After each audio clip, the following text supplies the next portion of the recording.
খৈয়েরবাড়ি union বিএনপির যৌথ সভায় এজেড-এম রেজওয়ানুল হক দ্রুত নির্বাচন না দিলে ফ্যাসিস্ট আওয়ামী লীগ সরকার মাথাচাড়া দেবে।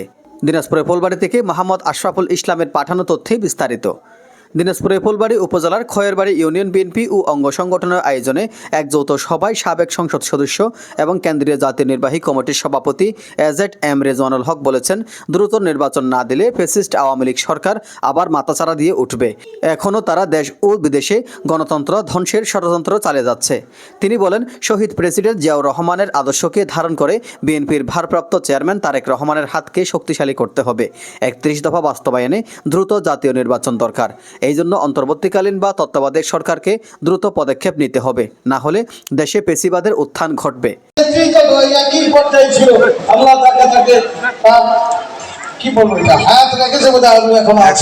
আমাদের দোয়া ছিল, আল্লাহ অনেক পরিশ্রম করেছি, আমরা সময় পার করেছি, আমরা কারো বিকল্প। তিনি আরও বলেন, গণতন্ত্র উদ্ধারে যারা শহীদ হয়েছেন তাদের রক্ত বৃথা যেতে দেয়া যাবে না। গত ১৬ বছর ধরে আওয়ামী লীগ সরকার রাষ্ট্রীয় যন্ত্র ব্যবহার করে শত শত নেতাকর্মীকে গুম ও খুন করেছে, আয়না ঘরে আটকে রেখে নির্যাতন চালিয়েছে। বিএনপি নেতাকর্মীদের বিরুদ্ধে ষড়যন্ত্রমূলক মামলা ও গুমের বিচার করতে হবে। খালেদা জিয়ার প্রসঙ্গে তিনি বলেন, আওয়ামী লীগ সরকার খালেদা জিয়াকে রাজনীতি করতে দেয়নি, চিকিৎসা থেকেও বঞ্চিত করেছে। আল্লাহর রহমতে তিনি এখনও বেঁচে আছেন। অর্থনীতির পাচার ঘটিয়ে সরকার ব্যাংকগুলোকে দেউলিয়া করেছে। দেশের মানুষ আর ফ্যাসিস্ট সরকার দেখতে চায় না। আগামী নির্বাচনে ব্যালটের মাধ্যমে জনগণ নির্বিচারে ভোট দিতে পারবে এমন পরিবেশ নিশ্চিত করতে হবে।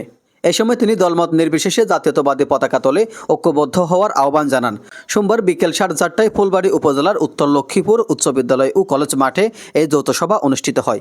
সভায় সভাপতিত্ব করেন খৈয়েরবাড়ি ইউনিয়ন বিএনপির সহসভাপতি মোহাম্মদ শামীম উল ইসলাম। প্রধান বক্তা ছিলেন ফুলবাড়ি উপজেলা বিএনপির সাধারণ সম্পাদক মোহাম্মদ মুস্তাক আহমেদ চৌধুরী খোকন। প্রধান মেহমান হিসেবে বক্তব্য দেন জেলা বিএনপির যুগ্ম সাধারণ সম্পাদক ও ফুলবাড়ি পৌর বিএনপির সাধারণ সম্পাদক মোহাম্মদ শাহাজুল ইসলাম। আমাদের ফুলবাড়ি পৌরসভা, আমরা মনে করি পৌরসভার লোক আপনারা, আমরা খুব পাশাপাশি এবং কাছাকাছি। বিশেষ অতিথি হিসেবে আরও বক্তব্য দেন ফুলবাড়ি উপজেলা বিএনপির সহসভাপতি মোহাম্মদ মুজাফফর হোসেন চৌধুরী, যুগ্ম সাধারণ সম্পাদক আলাউদ্দিন মাস্টার, সাবেক সাধারণ সম্পাদক মোহাম্মদ আমিনুর রহমান, স্বেচ্ছাসেবক দলের যুগ্ম আহ্বায়ক ও প্যানেল চেয়ারম্যান মোহাম্মদ শামীম হোসেন। সভা সঞ্চালনায় ছিলেন খৈয়েরবাড়ি ইউনিয়ন যুবদলের সভাপতি মোহাম্মদ মিজানুর রহমান এবং পরিচালনায় ছিলেন খৈয়েরবাড়ি ইউনিয়ন স্বেচ্ছাসেবক দলের আহ্বায়ক মোহাম্মদ রবিউল ইসলাম। আয়োজনে অংশ নেন মোহাম্মদ মোনায়েম হোসেন, নির্বাহী সদস্য ৫ নং খৈয়েরবাড়ি ইউনিয়ন বিএনপি। এই প্রোগ্রামে এসেছি, আমি নিজেকে ধন্য মনে করছি। সেই সঙ্গে আমি এতটুকু বলতে চাই, আমি প্রতারক নই, তাই আমি এই অনুষ্ঠানে এসেছি। আপনারা কি বলেন?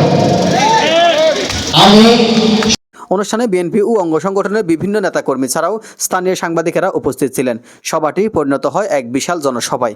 বিভিন্ন এলাকা থেকে খণ্ড খণ্ড মিছিল এসে জনসাধারণকে উদ্দীপ্ত করে। অনুষ্ঠানস্থলের আলোকসজ্জিত মঞ্চ ও প্রবেশপথ ছিল চোখ জোড়ানো। এজ নিজামুদ্দিন, ডেস্ক রিপোর্ট।